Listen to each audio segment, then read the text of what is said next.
안녕하세요. 막셀 프루스트의 잃어버리는 시간을 찾아서 그 원문 텍스트를 발췌해서 읽기 체험을 하고 있습니다. 오늘은 그 두 번째 시간으로 잃어버리는 시간을 찾아서의 제2권, 그 꽃피는 아가씨들 그늘에서 à l'ombre des jeunes filles en fleurs, 꽃피는 아가씨들 그늘에서 요 2권 중에서 몇 개의 문단을 발췌해서 함께 보도록 하겠습니다.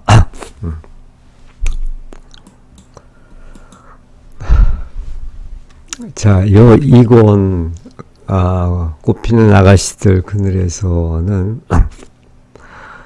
이 화자, 막셀이죠. 화자가 소년기에서 청년기로 넘어가는 과도기를 다루고 있는데, 여기는 이제 사랑의 환상, 또 예술적으로 성장하는 과정, 또 사회적 관계, 이런 것들이 나타나 있습니다.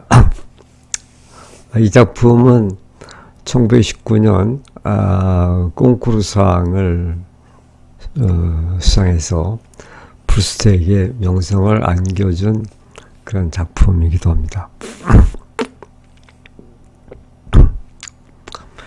작품 구성을 잠깐 보면은 그 1부와 2부로 이렇게 나눌 수가 있는데, 1부는 그 수완 부인의 그 주변 안에 대한 얘기가 지금 전개됩니다. 그 화자는 첫사랑인 실베르트와의 사랑을 이어가기 위해 그녀의 집에 들어가들죠. 그런데 열렬히 짝사랑하고 갈망했지만 질베르트가 이제 그 화자한테는 첫사랑이죠. 막셀한테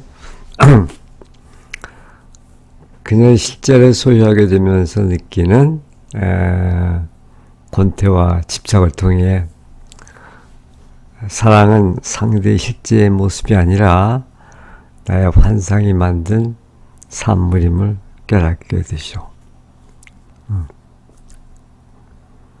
그 다음에 그 수완의 그 부부의 그 살롱에 대해서 화자는 그 실베르트의 어머니인 그 오데트, 그 수완의 사랑에 나오는 그 오데트, 수완 부인이죠. 이게 그 우아함에 처음에는 이렇게 매료가 되죠. 또한 이곳에서 위대한 작가 베르고트를 만나게 되는데, 여기서 그 문학에 대한 아주 깊은 영감을 받게 되죠. 그 다음에 2부는 이제 장소의 이름이 이렇게 되어 있는데, 그 주인공 막셀은 이제 건강이 나빠져 갖고 할머니와 함께 노르망디 해변의 휴양지 발베크로 요양을 가죠. 거기에서 그 바닷가에서 아가씨들을 만나게 되는데, 그 해변을 산책하던 중 화자는 알베르틴은 이제 나중에 주인공의 연인이 되는 인물이죠. 알베르틴을 포함한 꽃핀 아가씨들이라 불리는 그 무리를 그 처녀들의 무리를 이렇게 발견하는데, 그 그녀들은 역동적이고 건강한 생명력을 상징하며 화제의 새로운 사랑의 대상이 된다. 그 줄베르트에서 이제 알베르틴으로 사랑의 대상이 옮겨오죠. 또 여기서 그 LSD라는 그 화가를 만나야 되는데, 그래서 그 미술에 대한 아주 차원 높은 그런 교훈을 얻게 됩니다.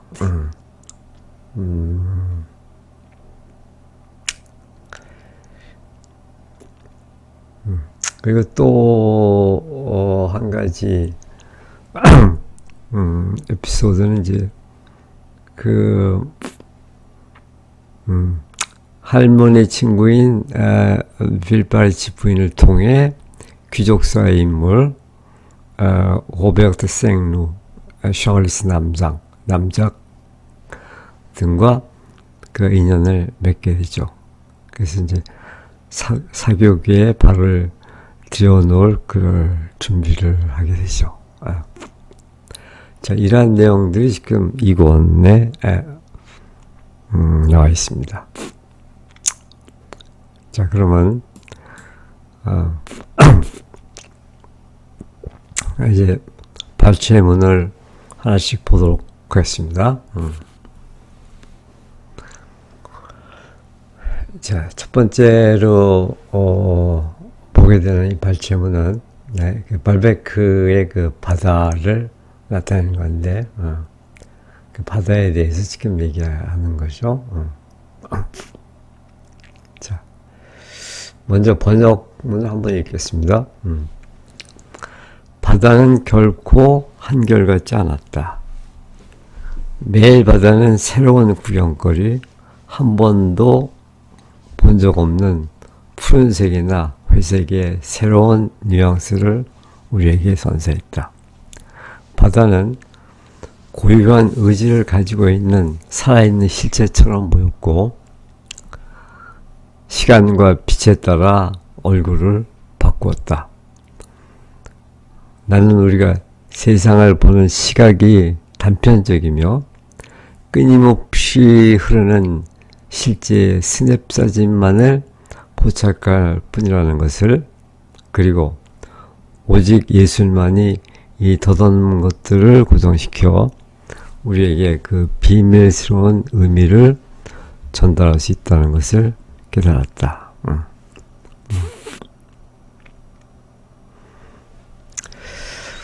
자, 이런 내용인데, 그러면 원문을 보겠습니다.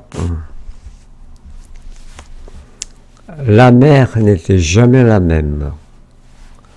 Chaque jour, elle nous offre un nouveau spectacle, une nouvelle nuance de bleu ou de gris que je n'avais jamais vue. La mer n'était jamais la même. 똑같은 것. 그러니까 바다는 결코 늘 똑같은 것이 아니었다. 그러니까 수시로 끊임없이 이렇게 변화된다, 그런 얘기죠.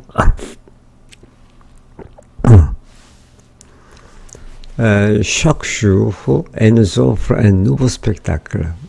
매일매일 바다는 우리에게 새로운 광경을 제공해 준다.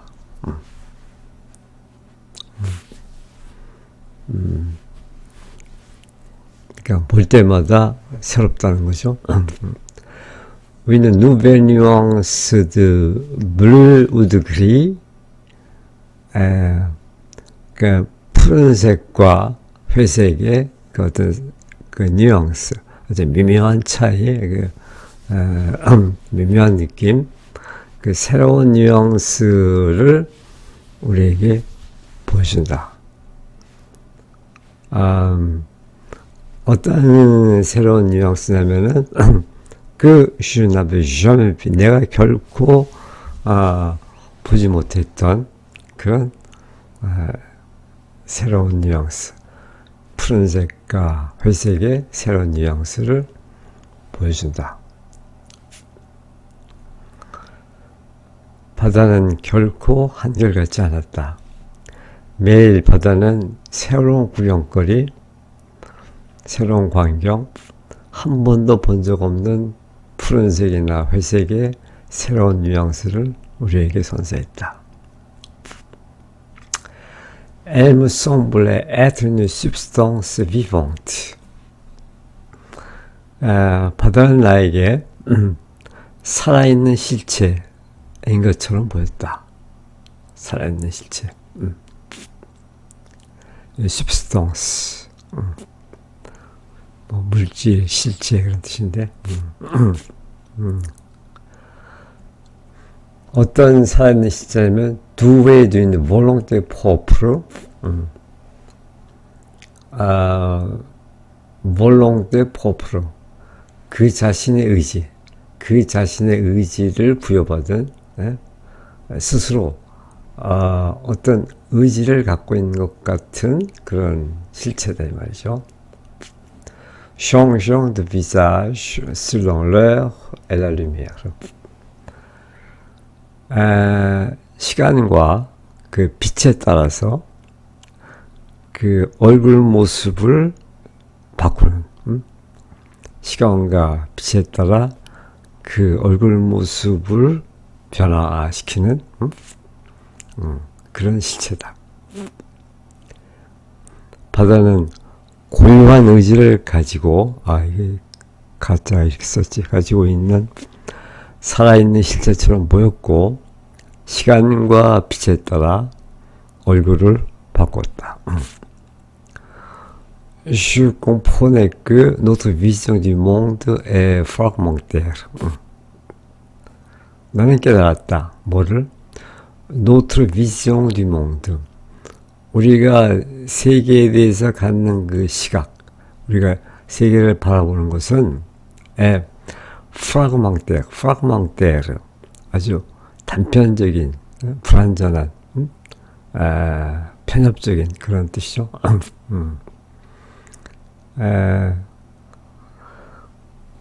우리가 세계를 바라보는 것은 fragmentaire, 그 단편적인 것이다. 우리는 그 세계를 제대로 볼 수가 없다는 거죠. 그 단편적인 것, 그래서 편협적으로밖에 볼 수가 없다 그런 얘기죠. 또 nous ne saisissons jamais qu'une instantanée d'une réalité qui ne cesse de couler.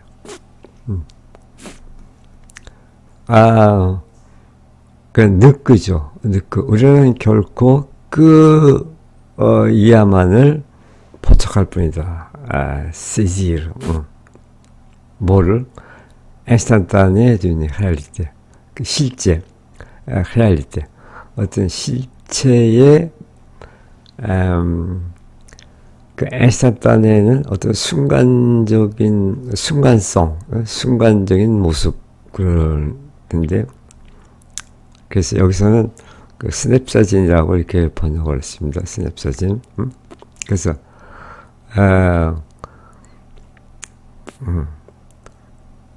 그 어떤 실제의 어떤 스냅 사진만을 볼 뿐이다. 포착할 뿐이다.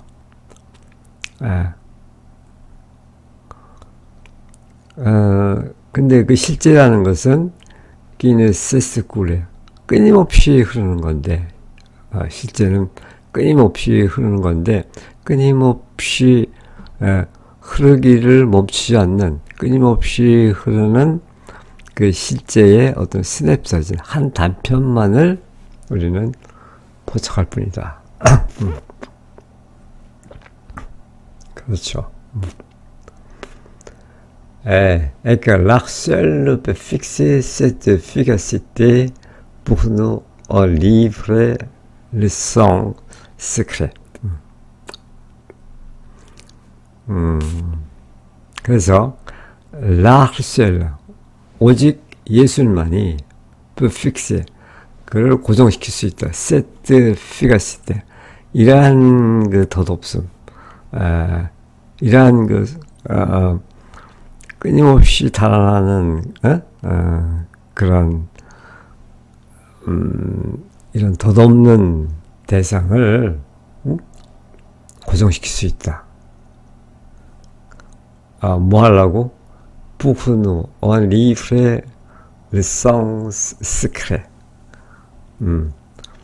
이때 엉은 이제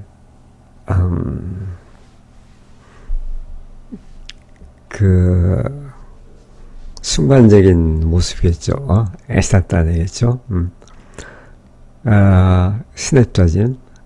그 스냅사진에 숨겨져 있는 그런 의미를 우리에게 전달하기 위해서 우리가 편협적으로 뵙기는 파악하지 못하는 그런 대상의 숨겨진 의미, 일상 스크래, 숨겨진 의미를 우리에게 전달하기 위해서 이러한 그 피가시티, 이러한 덧없는 대상을 픽스할 수 있는 것은 오로지 예술뿐이다. 그런 얘기죠.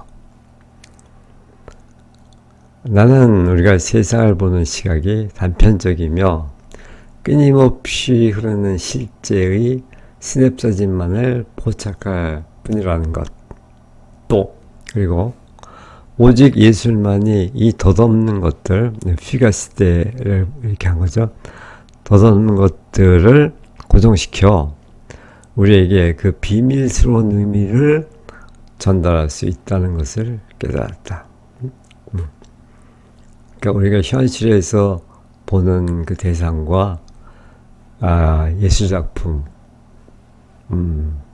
사이의 어떤 관계를 지금 얘기하는 거죠. 다시 한번 읽겠습니다. 바다는 결코 한결같지 않았다. 매일 바다는 새로운 구경거리, 한 번도 본 적 없는 푸른색이나 회색의 새로운 뉘앙스를 우리에게 선사했다. 바다는 고유한 의지를 가지고 있는 살아있는 실체처럼 보였고 시간과 빛에 따라 얼굴을 바꾸었다. 나는 우리가 세상을 보는 시각이 단편적이며 끊임없이 흐르는 실제의 스냅사진만을 포착할 뿐이라는 것. 그리고 오직 예술만이 이 덧없는 것들을 고정시켜 우리에게 그 비밀스러운 의미를 전달할 수 있다는 것을 깨달았다.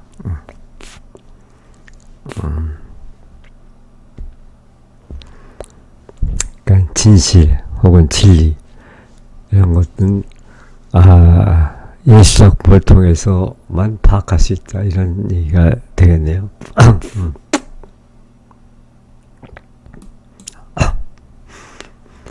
자, 두 번째 발췌문입니다. 이건 발베이크 해변에서 그 꽃피는 아가씨들의 출연을 보면서 그걸 표현한 건데, 자, 나는 방파제 위로 바다를 배경으로 실루엣을 드러내며 다가오는 한 무리의 소녀들을 보았다. 처음에 그들은 하나의 집단적 존재, 개별적인 모습을 구별할 수 없는 움직이는 꽃다발처럼 보였다. 움직이는 꽃다발. 그 소녀들을 움직이는 꽃다발처럼 보였대요. 그 모함 자체가 그들의 매력이었는데 그녀들 각자가 젊음의 모든 가능성을 품고 있는 듯했기 때문이다. 나는 한 명에서 다른 한 명으로 시선을 옮겨가며 내가 선호하는 소녀를 찾아보려 했지만 나의 마음은 이 유동적이고 단안한 듯한 아름다운 전체에 사로잡혀 있었다.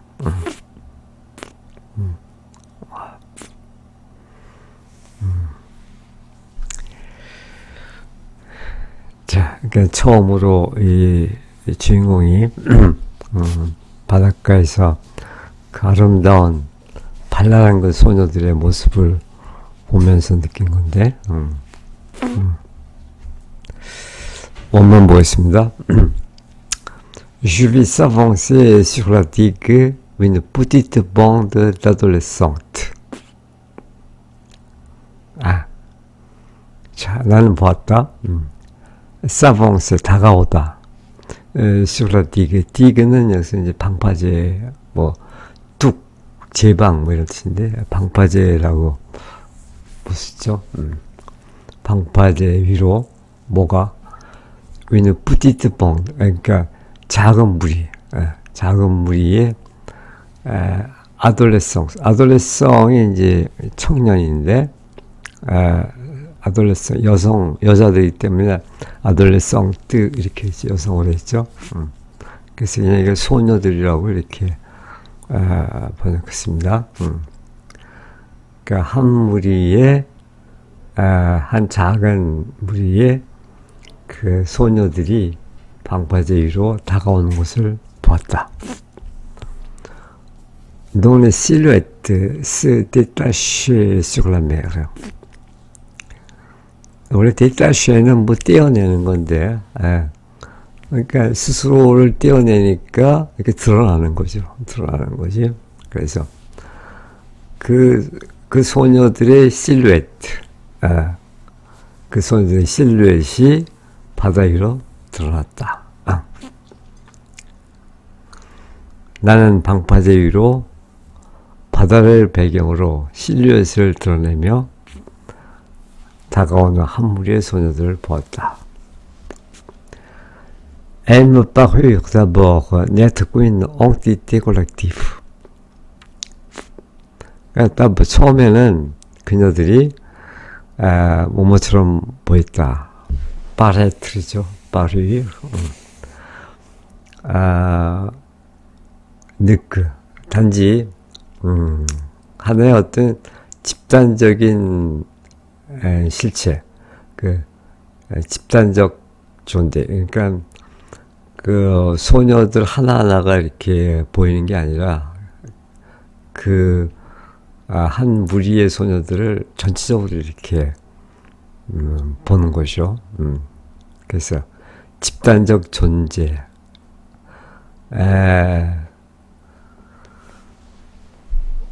안으로 이렇게 나타났다. 그러니까 한 명 한 명 개별적으로 나타난 게 아니라 그냥 집단적으로 이렇게 탁 보인 거죠. 다시 말하면은 un bouquet de fleurs mouvantes, 움직이는 꽃다발, bouquet de fleurs, 꽃다발, 움직이는 꽃다발처럼 이렇게 그녀들이 나타났단 말이죠. Donc, je ne pouvais distinguer les traits individuels. 그 개별적인 모습, 개별적인 특징. 근데 그 움직이는 꽃다발에서 그것의 그 개별적인 특징이나 그런 개별적인 모습을 나는 구분할 수가 없었다. 그러니까 하나하나 구분해서 볼 수는 없고 그냥 전체적으로 이렇게 다가온 거죠.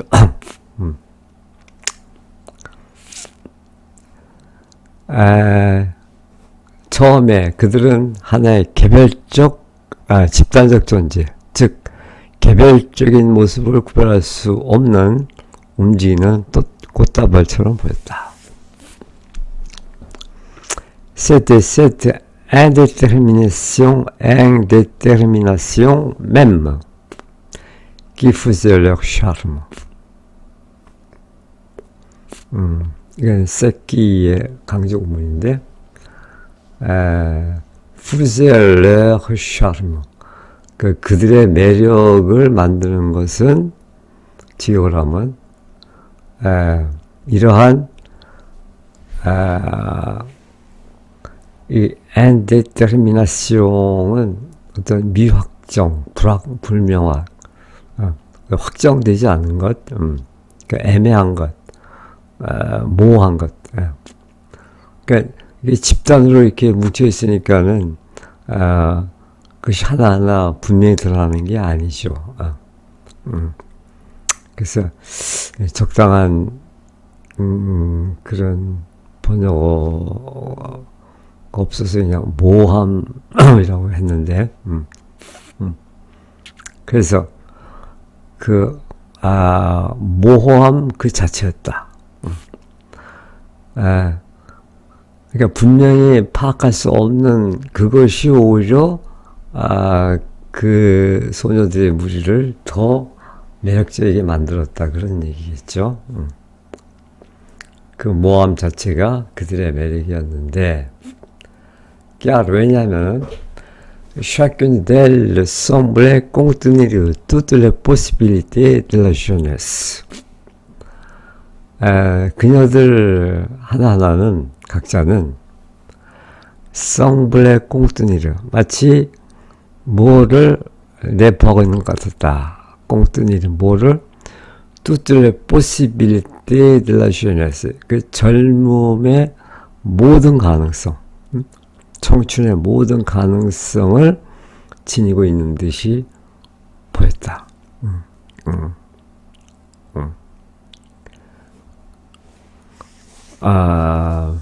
그 다음에 Mon regard passait de l'une à l'autre. 나의 시선은 l'une, 그러니까 한 소녀에서 à l'autre, 또 다른 소녀로, 그러니까 소녀들 하나하나로 이렇게 내 시선이 지나갔다. Cherchant à fixer une préférence. preference는 prefer, 뭘 더 좋아하다, 여기서 나온 건데, 어떤 선호, 더 좋아하는 것. 그러니까 with preference는 그 여러 그 소녀들 중에서 내가 특별히 좋아하는 한 소녀를 말하겠죠.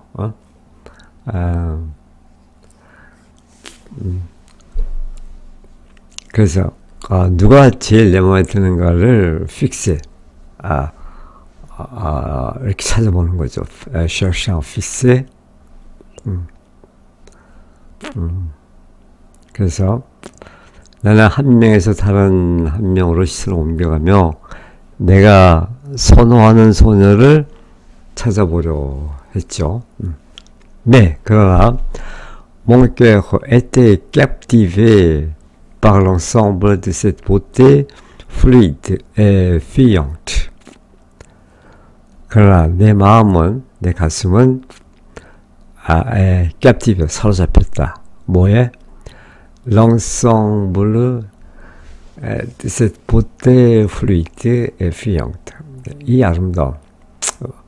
그 fluide는 이제 유동적인, 그리고 fuyante, 마치 달아난 듯한, 그 유동적이고 그 달아난 듯한 그런 젊음의 아름다움.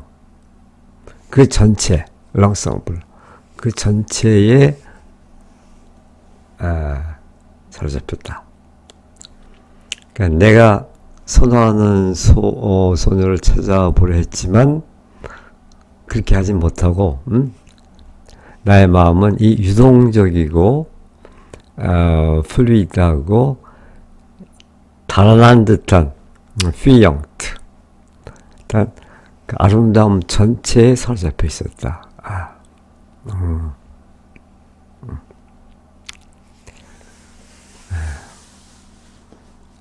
그냥 그 소녀들의 생동감이 눈에 선하죠. 자, 한 번만 더 읽겠습니다. 나는 방파제로 바다를 배경으로 실루엣을 드러내며 다가오는 한 무리의 소녀들을 보았다. 처음에 그들은 하나의 집단적 존재, 개별적인 모습을 구별할 수 없는 움직이는 꽃다발처럼 보였다. 그 모함 자체가 그들의 매력이었는데 그녀들 각자가 젊음의 모든 가능성을 품고 있는 듯했기 때문이다. 나는 한 명에서 다른 한 명으로 시선을 옮겨가며 내가 선호하는 소녀를 찾아보려 했지만 나의 마음은 유동적이고 다는 듯한 아름다운 전체에 사로잡혀 있었다.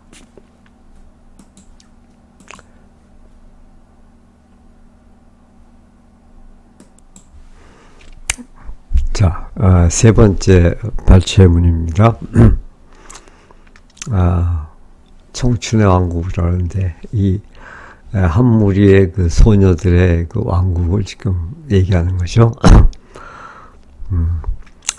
그 소녀들은 마치 내가 존재하지도 않는다는 듯 도도한 무관심을 내보이며 내 앞을 지나갔다.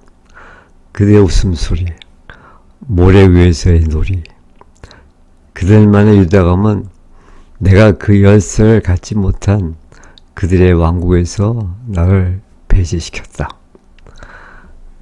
청춘의 이러한 잔인함이 청춘을 그토록 갈망하게 만든다. 청춘은 아무것도 요구하지 않으며 그 오만한 활력 속에서 스스로 자족한다.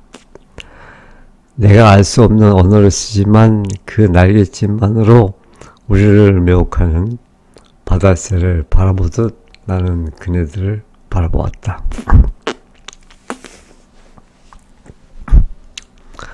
Ces jeunes filles passaient devant moi avec une indifférence royale.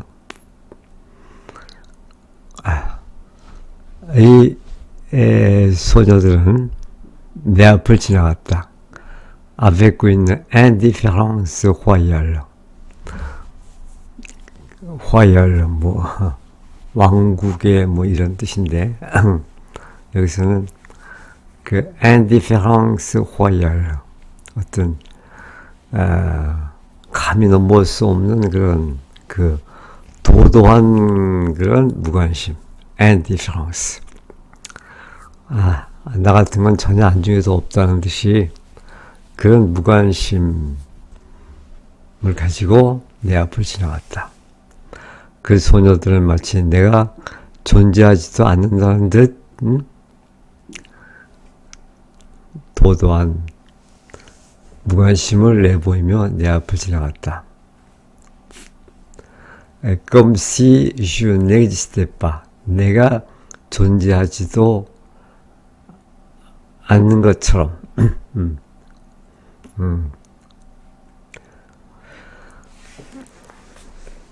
Leur rire, leur jeu sur table, leur complicité mesculuée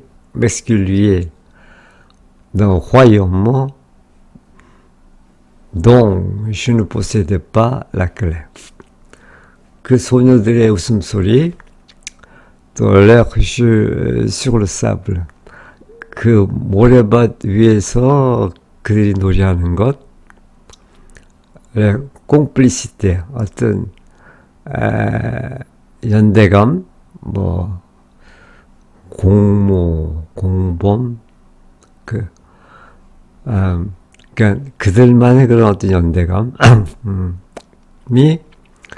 메스큘리에 나를 배제시켰다. 화이엄 그 왕국으로부터 나를 배제시켰다. 그런데 dont je ne possédais pas la clé. 근데 나는 그 열쇠를 갖고 있지 못했다. 그래서 그들의 웃음소리, 모래 위에서의 놀이, 그들만의 유대감은 내가 그 열쇠를 갖지 못한 그들의 왕국에서 나를 배제했다. Cette cruauté de la jeunesse est ce qui la rend si désirable. 그 이러한 잔인성, 이 젊음의 어떤 잔인함, 이 청춘의 잔인함이 ce qui la rend si désirable.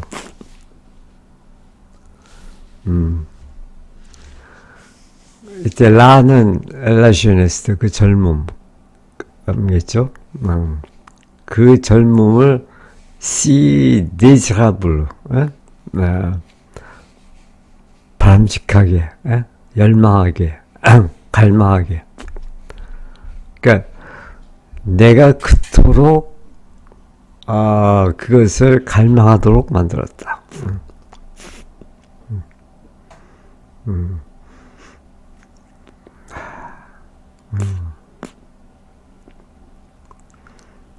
그러니까 내가 그 젊음을 그토록 갈망하는 것은 오히려 그 젊음의 그런 잔인성, 그러니까 나를 그들의 무리에서 배제시키는 그 잔인성, 그런 것이었다는 것이요.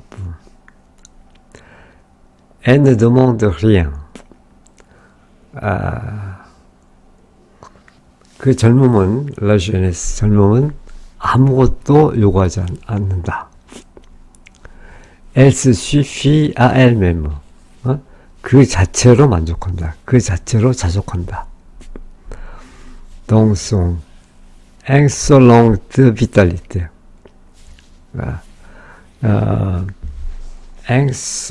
insolente vitalité. 어떤 그 활력, 생동감, 그 insolente, 아주 오만한, 그 오만한 그런 활력 속에서 그 자체로 자족한다. 그러니까 젊음은 그런 것이다 이거죠. Je le regardais comme on regarde des oiseaux de mer. 나는 그 소녀들을 바라보았다. 마치 우리가 oiseau de mer, 바다새를 바라보듯이 그녀들을 바라보았다. Donc, on ne comprend pas le langage. 이때 동은 그 바다새죠. 근데 그 바다새의 le langage, 언어, 바다새들의 그런 언어를 우리는 이해할 수가 없죠. 우리가 이해할 수도 없는 그 언어를 사용하고 있는 그 바다새들을 바라보듯이 나는 그녀들을 바라보았다. 내가 알 수 없는 언어를 쓰지만 조금 더 해야 되겠네요. 네.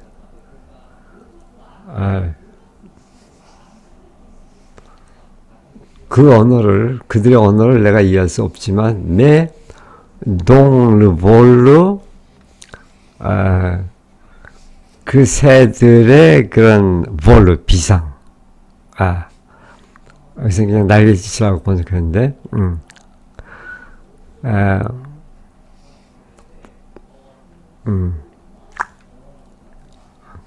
그 날개짓이 우리를 매혹한다. Ne fascine. 나는 그 새들이 무슨 말을 하는지 알 수 없지만 그냥 다만 그들의 그 비상하는 모습, 나라는 모습이 나를 매혹한다 그런 얘기죠. 그래서 내가 알 수 없는 언어를 쓰지만 그 날개짓만으로 우리를 매혹하는 바다새를 바라보듯 나는 그들을 바라보았다.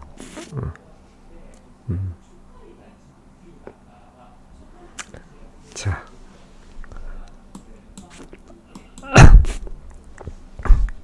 네 번째 발췌문입니다.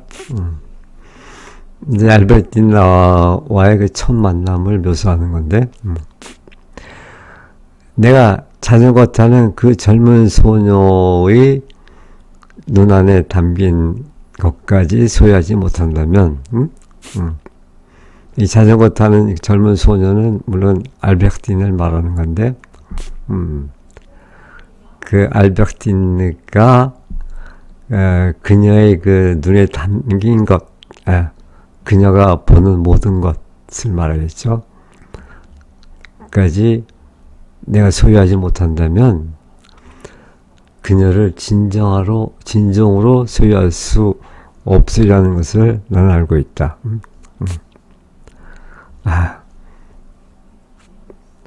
내가 그녀의 겉껍데기만 소유한다고 내가 그녀를 소유하는 게 아니다 이거죠. 그녀의 내면, 그 모든 것을 내가 소유할 수 없다면은 나는 그녀를 소유하는 것이 아니다 하는 것을 나는 알고 있었다.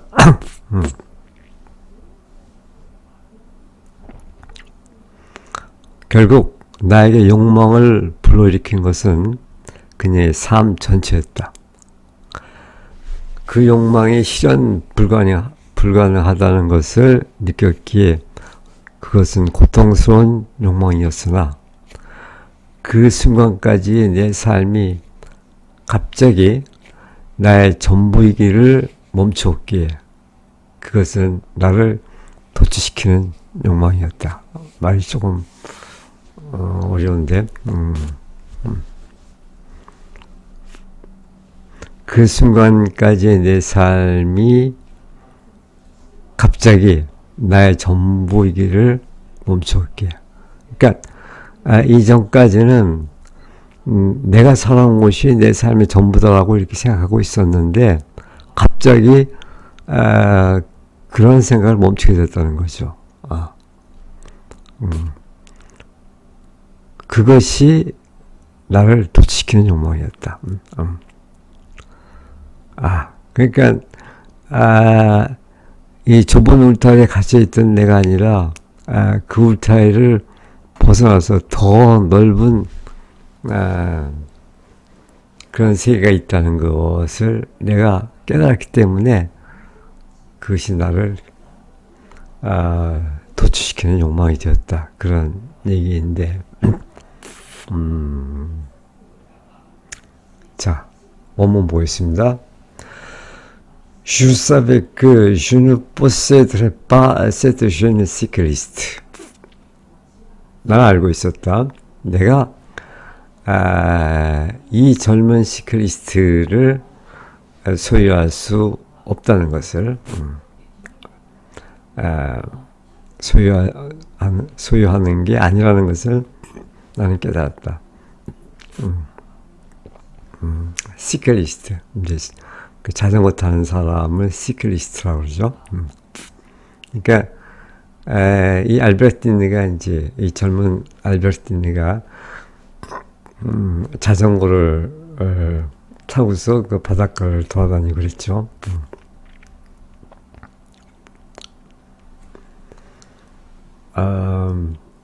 Si je ne possédais aussi ce qui était dans ses yeux. 만약 내가 스키이야 또한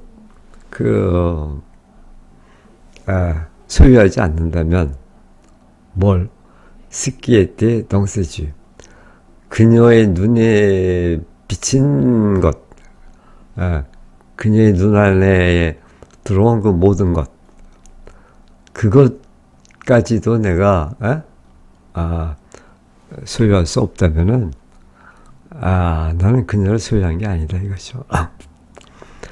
내가 자전거 타는 그 젊은 소녀의 눈앞에 담긴 것까지 소유하지 못한다면 그녀를 진정으로 소유할 수 없으라는 것을 나는 알고 있었다. C'était par conséquent toute sa vie qui m'inspirait du désir.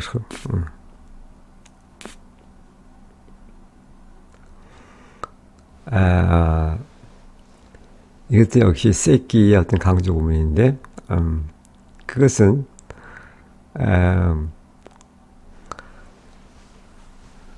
빠르공세광을 이제 그냥 삽입구다가 이거 빼놓으면 뭐 결국 그러니까 그것은 뚜뚜사비 그녀의 삶 전체였다. 뭐가? qui m'inspirait du désir.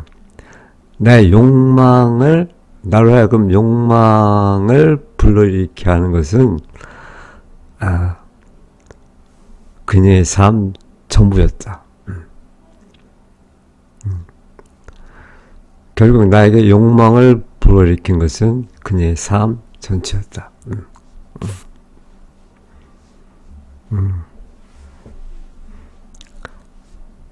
그다음에 그 désir douloureux parce que je le sentais irréalisable. 그것은 아주 고통스러운 그런 욕망인데,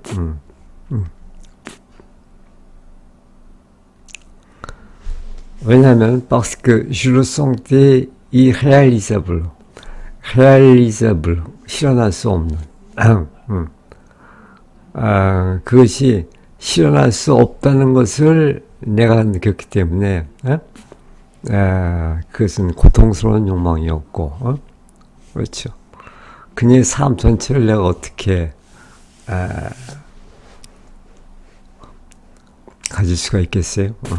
그러니까 그 고통스러운 욕망이 되는 거고, 네, 그러나 어니프랑 뭐 도취시키는, 그건 또한 나를 도취시키는 그런 욕망이 있다. désir 어니프랑 이런 말이죠. désir douloureux, désir enivrant. 어떻게 해서 도취시키는 욕망이 되냐, 매혹적인 욕망이 되느냐, parce que ce qui avait été jusque-là ma vie ayant cessé brusquement d'être ma vie totale. 이 구문이 굉장히 어려운데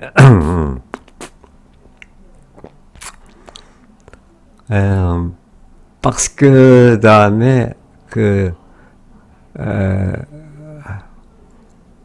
일반적인 그런 문장이 오지 않고 그 A형 세스, 이게 현재 분사로다가 그걸 대신한 그런 구문인데, 그래서 쉽지가 않은데, ce qui avait été jusque-là ma vie. 그러니까 그때까지 나의 삶이었던 것이 ayant cessé brusquement d'être ma vie totale. 갑자기 cesser 멈추다. être ma vie totale. 나의 총체적인 삶이 되기를 멈췄다. 이런 얘기죠. 그러니까 지금까지 내가 살아온 그런 나의 삶이라는 것은 나의 그런 총체적인 삶이 아니라는 그런 자각을 하게 되는 거죠. 그러니까 더 넓고 더 생동하는 그런 나의 삶이 있을 거라는 거죠. 그래서 그 욕망은 한편으로 이렇게 내가 나를 도취시키는 그런 욕망이 되었다는 거죠.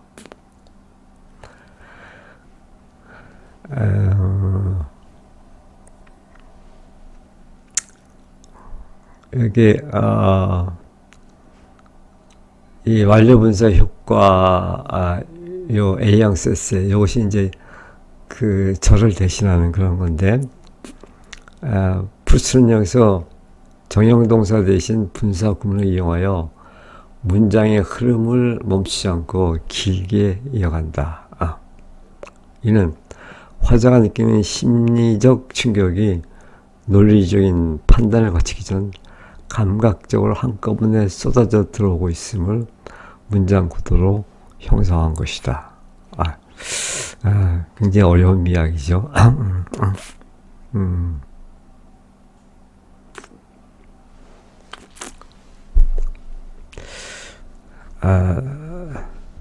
다시 한번 보겠습니다. 내가 자전거 타는 그 젊은 소녀의 눈 안에 담긴 것까지 소유하지 못한다면 그녀를 진정으로 소유할 수 없으리라는 것을 나는 알고 있었다.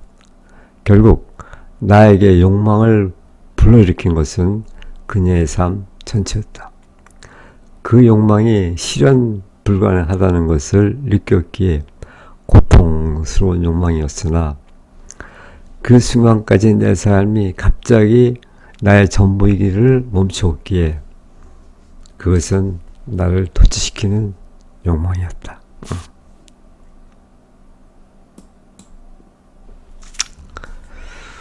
자, 5번째 발췌물입니다.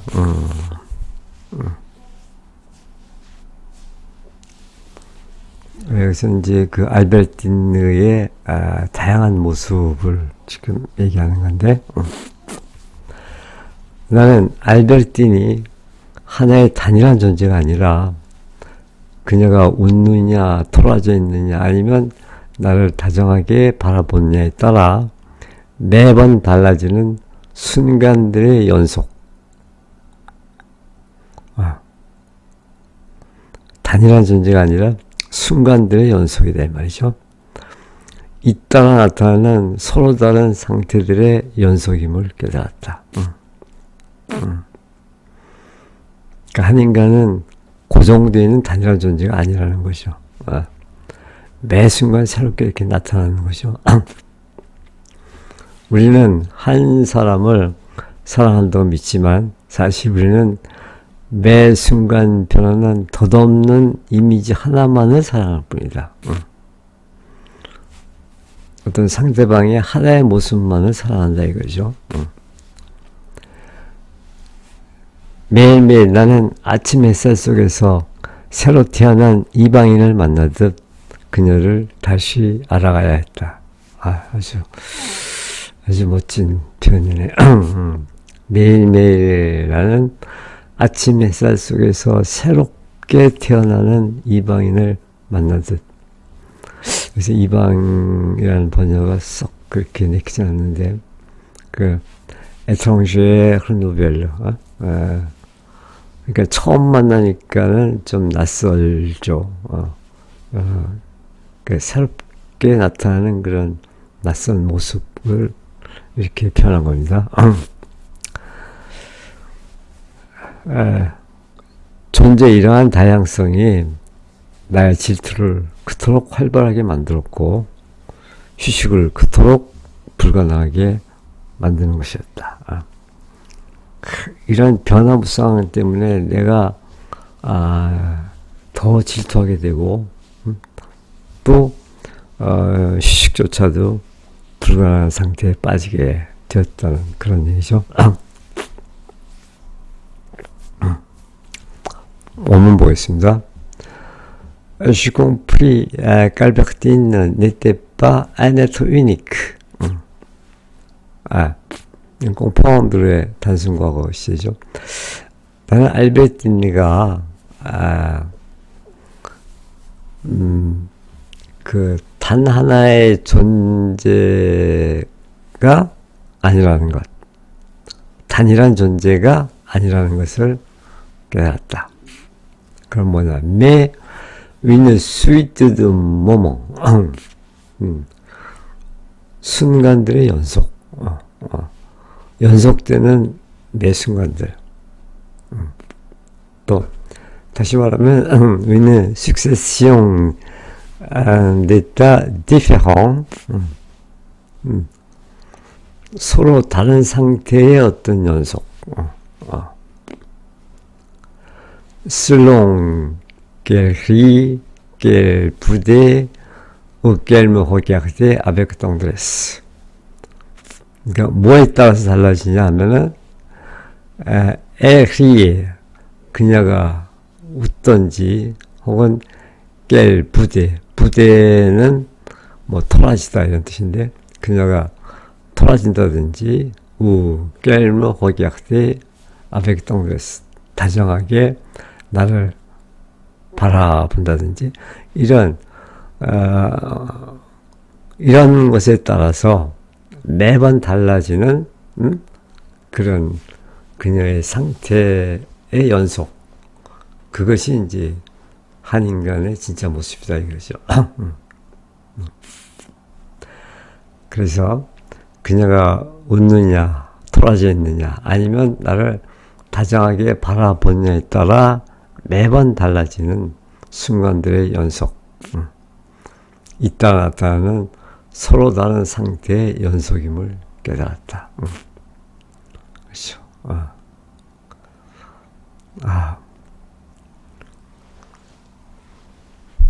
우리가 사랑하는 상대방을 바라볼 때 이렇게 바라봐야 된다는 거죠. 그 다음에 nous croyons aimer une personne Mais nous n'aimons qu'une image éphémère qui change à chaque instant. 우리는 한 인간을 사랑한다고 이렇게 생각을 해요. 네, 그러나 nous n'aimons qu'une image éphémère. 우리는 다만 어떤 순간적인 덧없는 그런 이미지만을 사랑할 뿐이다. 어떤 덧없는 이미지냐 하면은 qui change à chaque instant. 매 순간 변화되는, 매 순간 변하는 그런 덧없는 이미지 중에 하나를 사랑할 뿐이다 이것이죠.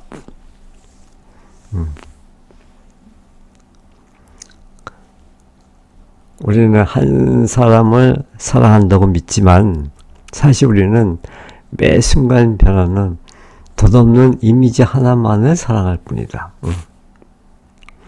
Chaque jour, je devais réapprendre à la connaître. Chaque jour, 매일매일 나는 devais réapprendre, 다시 배우다. 다시 배워야 한다. à la connaître, 그녀를 알아보기 위해서, 그녀를 알기 위해서 매일매일 다시 배워야 된다 이거죠.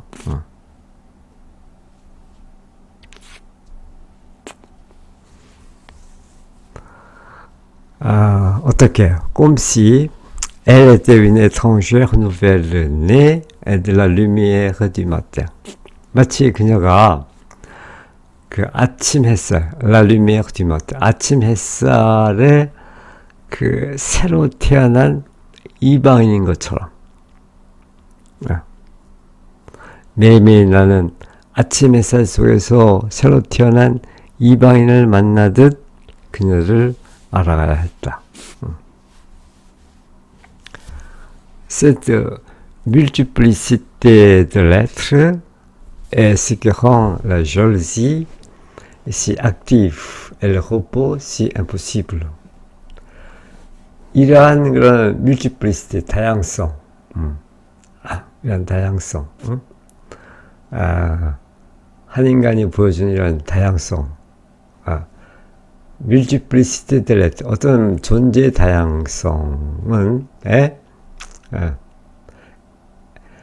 ce qui rend la jalousie, 그것이 이제 그 jalousie, 질투를 si active, 아주 활동적으로 이렇게 만들어주고, 그러니까 질투의 불길이 활활 타게 이렇게 만들고, 또 le repos si impossible, 그 휴식조차도 가능하지 않게. 도대체 그녀 때문에 나는 쉴 수가 없어. 휴식도 그토록 불가능하게 만드는 것이다. 존재의 이러한 다양성이 나의 질투를 그토록 활발하게 만들고, la jalousie,를 si active하게 하고, 휴식을 그토록 불가능하게 만드는 것이다. le repos, 휴식을 si impossible, 그토록 불가능하게 만드는 것이다.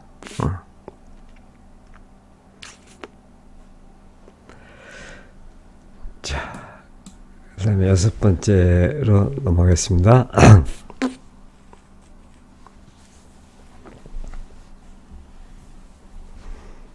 자, 한 인간을 사랑한다는 게 뭐냐?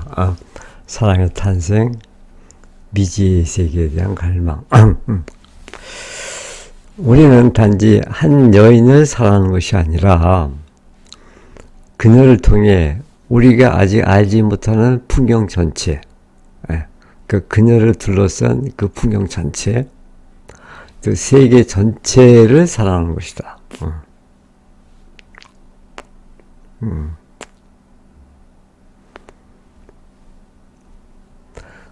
알베르틴이 내게 매력적이었던 이유는 그녀가 파도에 반사되는 빛, 소금결인 바람 냄새, 그리고 나로부터 떨어진 곳에서 영위하는 신비로운 삶의 흔적을 품고 있는 듯이 보였기 때문이다. 내가 그녀를 사랑하는 것은 그녀 주위의 그 모든 것,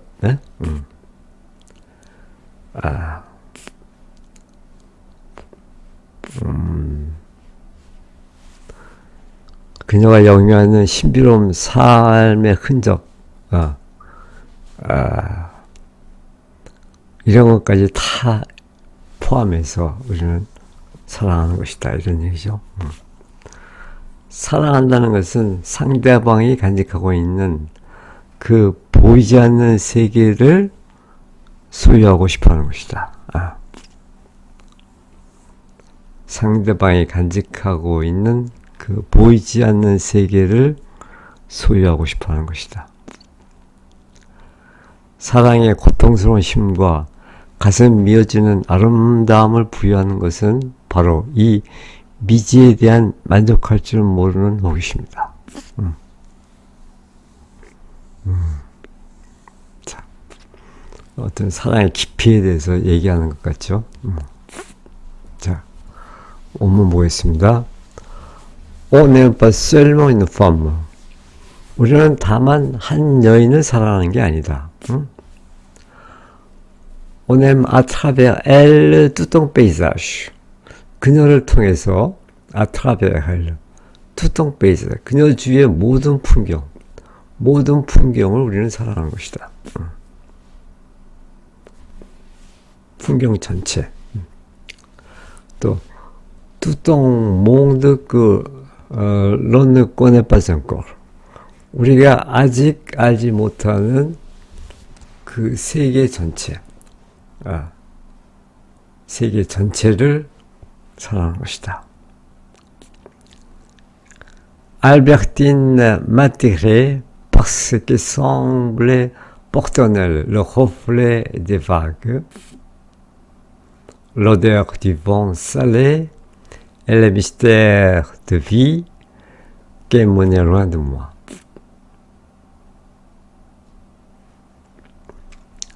알베르틴의 마티레아. 알베르틴이 나를 매혹하는 것은 그것은 왜냐면은 elle semblait porter en elle. 그녀는 그녀 안에 지니고 있어 보이기 때문이다. 그녀 안에 뭘 갖고 있어? Le reflet des vagues. 그 파도에 반사되는 그 빛. 또 l'odeur du vent salé.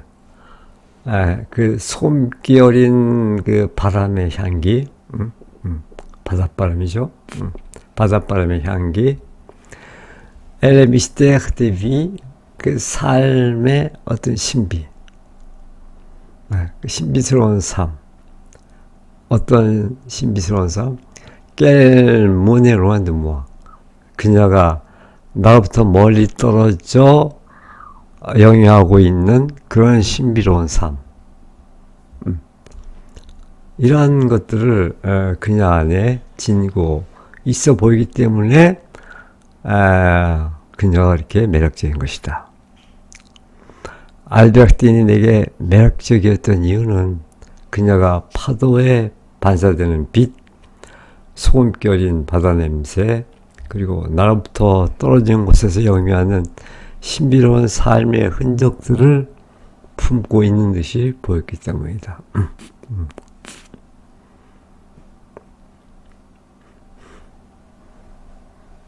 그 다음에 aimer, c'est vouloir posséder ce monde invisible dont l'autre est le gardien. 사랑한다는 것은 aimer, c'est vouloir posséder, 소유하고자 하는 것이다. 뭐를?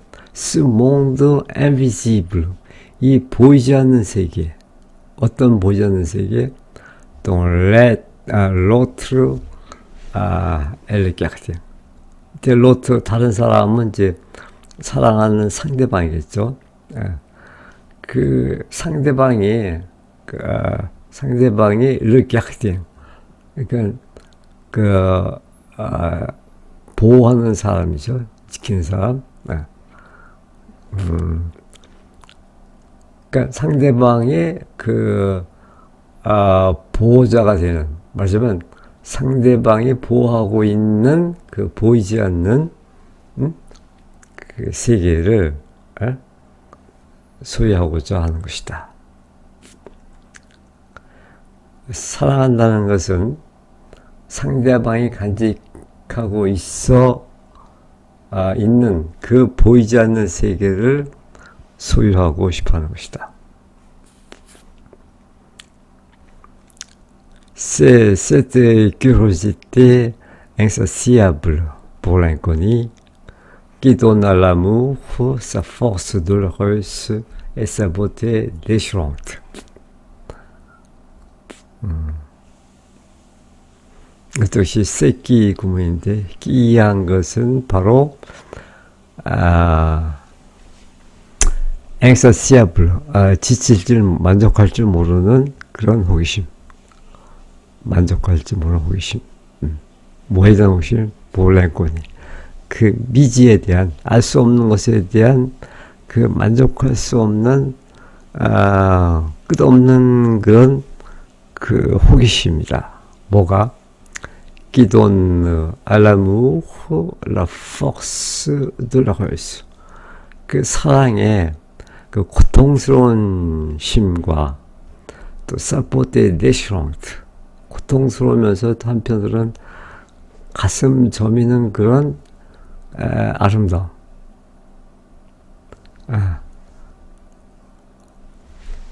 그런 아름다움, 그런 고통스러운 심과 가슴 저미는 아름다움을 사랑에 부여하는 것은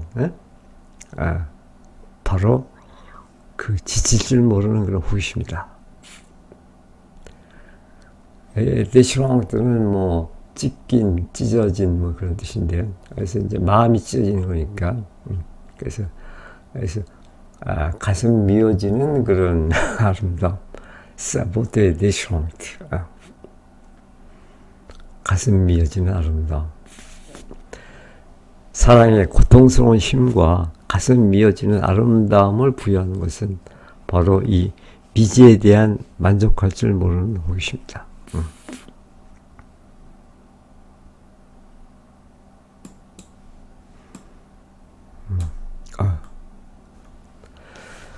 그 다음 7번째입니다. 자, 여기서 이제 그 주인공이 그 SD라는 그 화가를 만나게 되는데, 그 얘기입니다. 그 성부 하나님이 사물에 이름을 붙임으로써 그것들을 창조했다면, SD는 그 사물의 이름을 제거하거나 다른 이름을 부여함으로써 그것들을 재창조했다.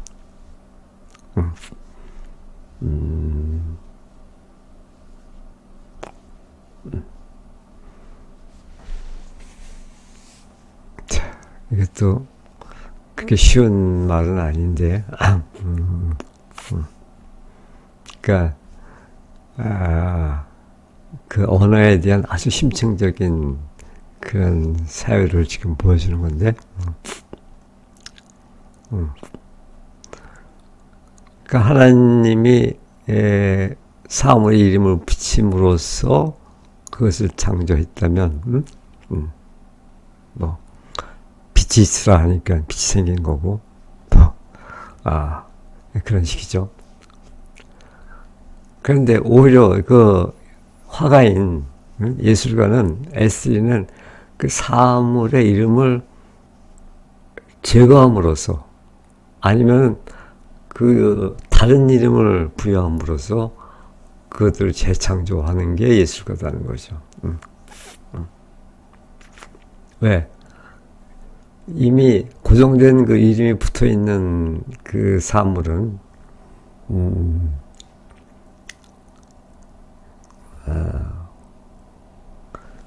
그 사물의 본질을 나타나는 데보다는 우리가 편의상 그렇게 이름을 붙인 거니까.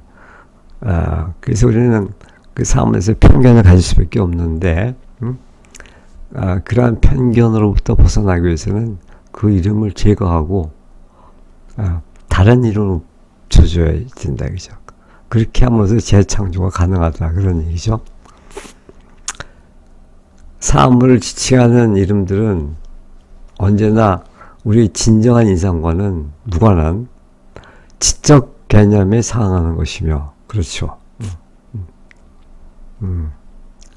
그 개념과 관련되지 않는 모든 요소를 우리의 인상에서 제거하도록 강요한다. 그러니까 사물을 하나의 관점에서만 이렇게 바라보게 한다 이거죠. 그 다양한 인상, 그 원초적인 그런 인상을 갖지 못하도록 그 언어는 우리를 방해하는 거죠. 자, 원문 보겠습니다. Si Dieu le Père avait créé les choses en les nominant. 만약 그 신이 les choses 사물을 en les nommant 그것들의 이름을 붙임으로써 그것들을 명명함으로써 사물을 창조했다면 c'est en leur ôtant leur nom ou en leur en donnant un autre que c'est-à-dire les recréer. 이것도 역시 세크의 구문인데 뒤에서 보면 에스틸이라는 화가 그 사물을 recréer 재창조하는 거죠. 재창조하는 것은 어떻게 가능하냐? 어떤 떼어내다는 거죠. 그 이름을 그 사물로부터 떼어냄으로써 혹은 donnant 그것들부터 donnant un autre nom 또 다른 이름을 부여함으로써 에스테르는 그 사물들을 재창조했다 이런 얘기죠.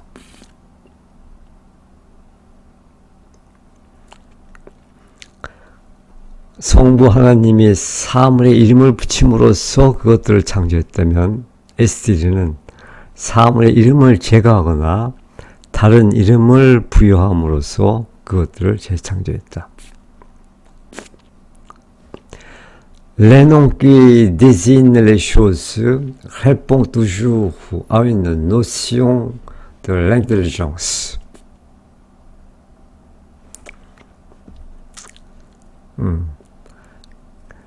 désigne les choses. 그러니까 사물을 지칭하는 그 이름, 사물을 지칭하는 이름은 répondent toujours 언제나 뭐에 상응한다. 뭐에? 우리는 notion de l'intelligence. 그 지성의 개념에 상응하는 것이다.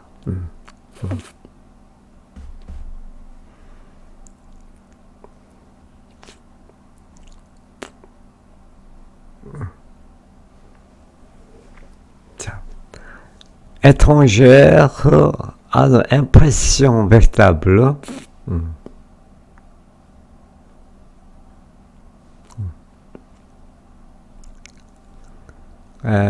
impression véritable, 그 진정한 인상. 우리가 사물에 대해서 갖게 되는 그런 진정한 인상에는 étrangère, 다르게.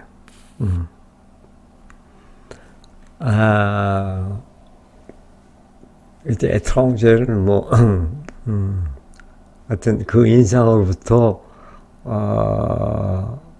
벗어나는 것을 얘기하는 거죠.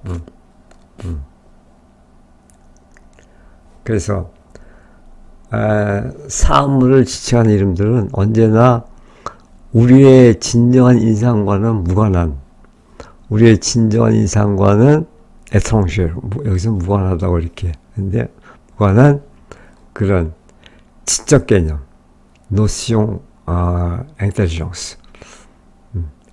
지적 개념에 상응하는 것이다.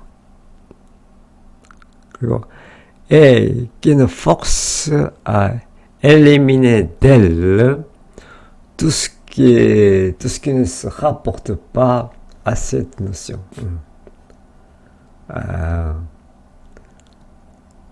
그렇게 그것은 그러니까 그 사물에 그 이름을 붙이는 거, 그것은 nous force à éliminer d'elle, 그 사물로부터 두이한 것을 제거하는 것이다. 억지로 이렇게 제거시키는 것이다.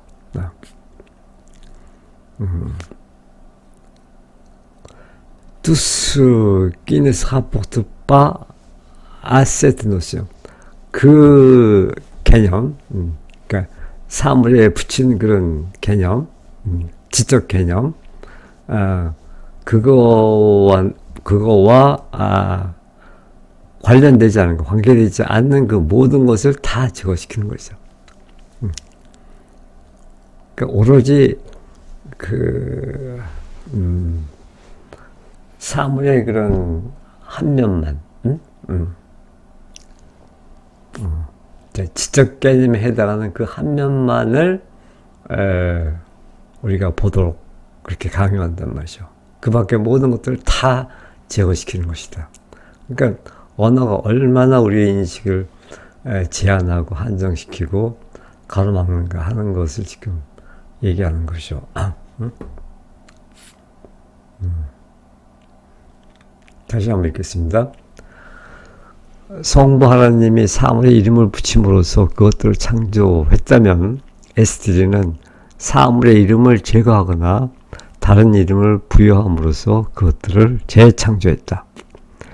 사물을 지칭하는 이름들은 언제나 우리의 진정한 인상과는 무관한 거리가 먼 그런 지적 개념에 상응하는 것이며, 그 개념과 관련되지 않는 모든 요소를 우리의 인상에서 제거하도록 강요한다.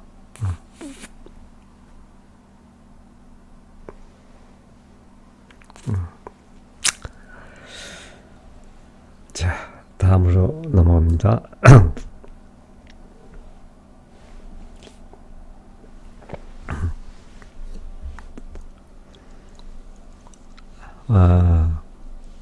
역시 그 에스티르의 그림에 대해서 지금 얘기하는 건데, 에스티르의 작업실에서 나는 그림을 그린다는 것이 우리가 알고 있는 것을 복사하는 것이 아니라 우리가 보는 것을 우리의 지성이 사물을 명명할 시간을 갖기 전의 모습으로 돌려주는 것임을 깨달았다. 뭐 앞의 내용과 굉장히 유사한 그런 내용인데,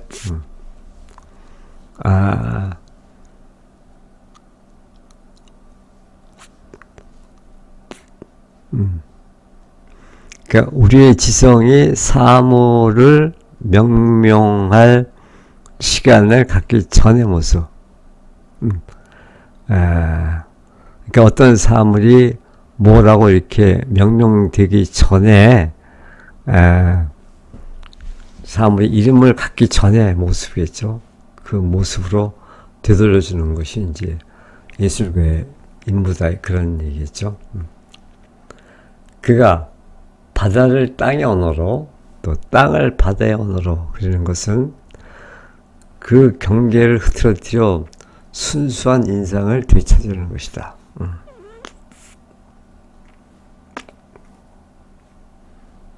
그것은 진리의 교훈이었다.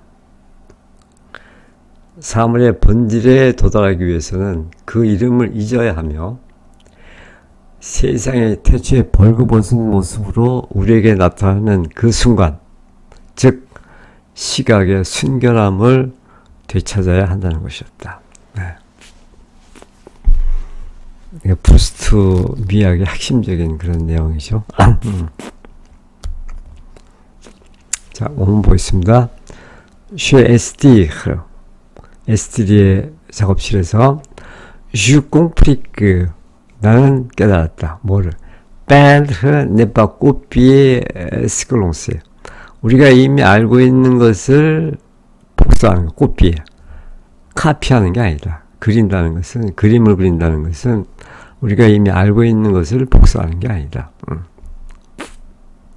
Mais rendre ce que l'on voit avant que l'intelligence n'ait eu le temps de nommer les objets.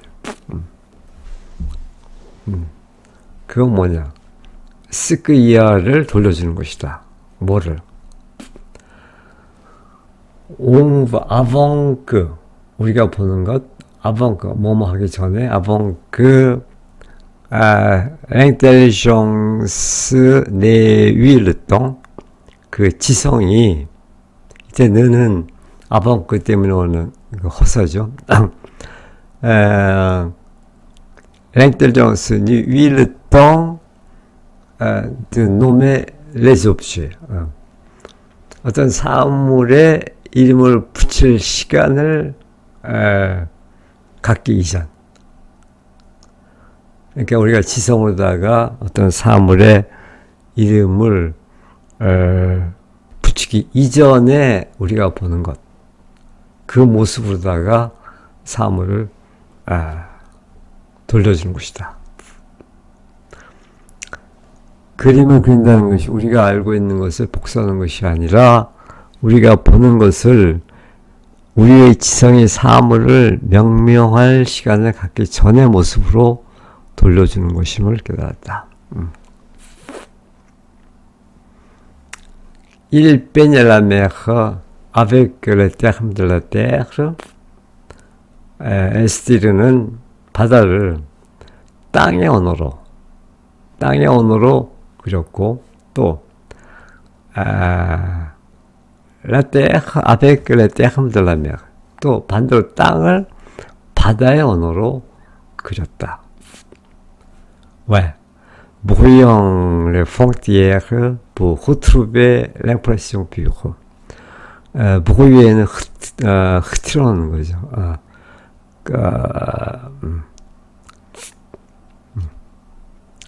les frontières, 그 경계. 그러니까 땅과 바다의 그 경계를 흐림으로써, 흐리게 함으로써 뭐 하려고? retrouver l'impression pure, 순수한 인상을 되찾기 위해서. 순수한 인상을 되찾기 위해서 그 경계를 흐려가면서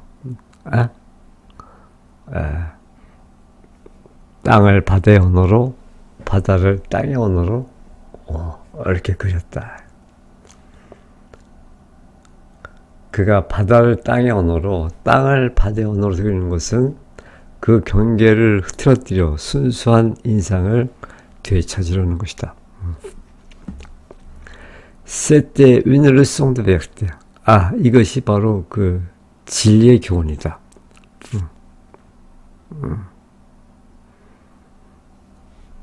그래, pour atteindre l'essence des choses, l'essence des choses, 어떤 사물의 본질, 사물의 본질에 다다르기 위해서는 il faut oublier leur nom, 그 이름을 먼저 잊어야 된다. 그리고 retrouver la virginité des regards, 그 시선의 순결성을 순수함, 시선의 그 순수함을 되찾아야 된다. Ce moment où le monde nous apparaît dans sa nudité première. 다시 말해서 세상에 le monde가 nous apparaît, 우리에게 나타나는 그런 순간. 어떤 상태로? dans sa nudité première. 그 원초적인 그 벌거벗음 안에서 세계가 우리에게 나타나는 그 순간. 그 태초에 벌거벗은 모습으로 우리에게 나타나는 그 순간, 즉 시각의 순결함,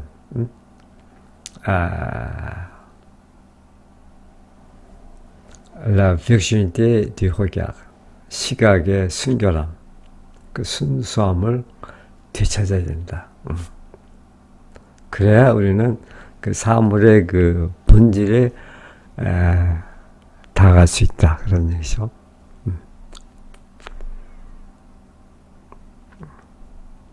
자, 그래서 이 SD라는 화가를 통해서 어떤 그 예술의 본질에 대해서 지금 얘기하고 있네요. 자, 마지막 발췌문입니다. 여기서는 이제 베르고트는 그 주인공이 이상적인 그런 작가로 흠모하고 있는 그런 작가죠. 베르고트. 자, 나에게 그토록 숭고하고 비물질적으로 보였던 책들의 저자가 사실은 토끼 주둥이의 작은 코와 뾰족한 턱수염을 가진 약간 질질 끌며 말하는 보통 사람과 다를 바 없는 한 인간일 뿐이라는 사실에 나는 아연시색했다. 그러니까 이 어마어마한 작가의 그런 실제의 모습이 이렇게 평범하다는데 놀란 거죠. 나는 그 평범한 외모 안에 그토록 많은 아름다움을 창조해낸 작가를 가둬둘 수는 없었다. 그러나 조금씩 그를 경청하면서 깨달았다. 그의 목소리와 지극히 사소한 몸짓조차 그의 사유가 스며들어 있으며 작가는 그의 육신이 아니라 그 육신을 통해 때때로 비치는 보이지 않는 본질임을 나는 깨닫게 되었다. 본문 보겠습니다. Je fus stupéfait de voir que cet homme dont le livre m'avait paru si sublime, si immatériel, n'était au fond qu'un homme comme les autres. 나는 je fus stupéfait. 아연시색하다. 깜짝 놀랐다. 당황했다. 뭐하고서 de voir 그 이하를 보고서 나는 너무 놀랐다. 뭐를 보고서 cet homme 이 사람 dont les livres m'avaient paru si sublime. 그 책들 그가 만들어낸 그 저작들이 나에게 그토록 숭고하고 그토록 비물질적으로 보였던 그런 책의 저자인 그 사람, 그 현실의 그 작가가 n'était au fond qu'un homme.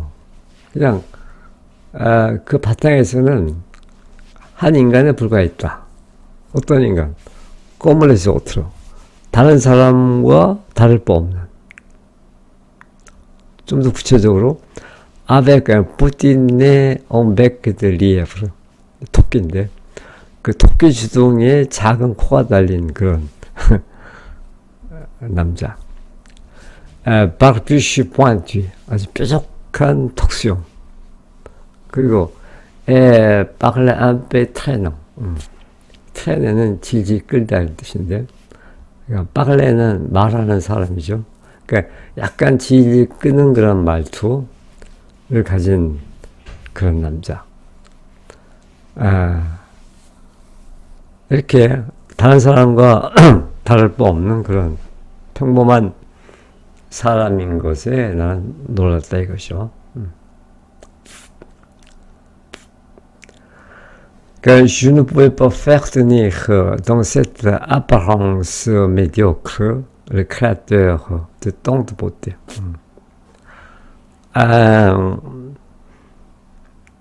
나는 이러한 mediocre, 평범한 외모, 그 평범한 외모 속에 créateur de tant de beauté, 그토록 많은 그 아름다움을 창조한 작가를 페르트니를 집어넣을 수가 없었다. 그러니까 이런 평범한 사람에게 이런 위대한 아름다움을 창조한 사람을 어떻게 끼워넣냐 이거죠. Mais peu à peu à l'écouter, je compris que sa voix même, ses gestes les plus insignifiants, étaient imprégnés de sa pensée. 그러나 peu à peu 조금씩 à l'écouter, 그의 말을 경청하면서 je compris que 나는 그 이하를 깨닫게 되었다. Sa voix même, ses gestes, 그 목소리 또 그 태도 les plus insignifiants, 아주 무의미한, 즉히 무의미한 그런 태도, 이런 것들조차도 était imprégné de sa pensée, 뭐 스며들다는 얘기죠. 그의 생각이 스며들어 있다는 것을, 그의 목소리 하나하나에, 또 그의 행동 하나하나에, 그의 평범한 행동 하나하나에 그의 생각이 스며 있다는 것을 깨닫게 되었다. 또, l'écrivain n'était pas son corps. 작가라는 것은 그의 육체가 아니다. Mais cette essence invisible, 보이지 않는 그런 에센스, 뭐 정수, 본질, qui transparaît parfois à travers lui. 때때로 그 작가를 통해서 transparaître, 비춰지는 그 작가를 통해서 나타나는 그런 보이지 않는 에센스다.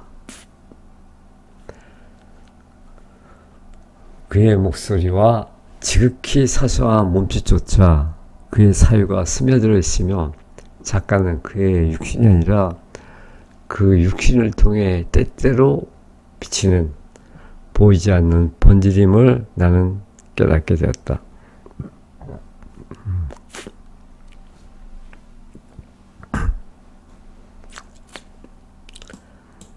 자, 이렇게 해서 오늘은 프루스트의 잃어버린 시간을 찾아서 중에서 제2권 꽃피는 아가씨들 그늘에서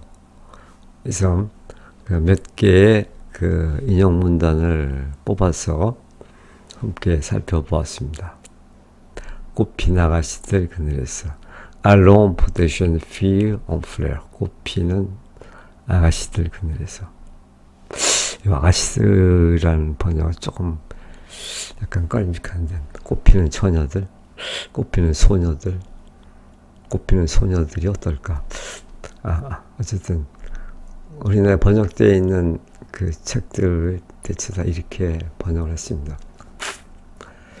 예, 고맙습니다.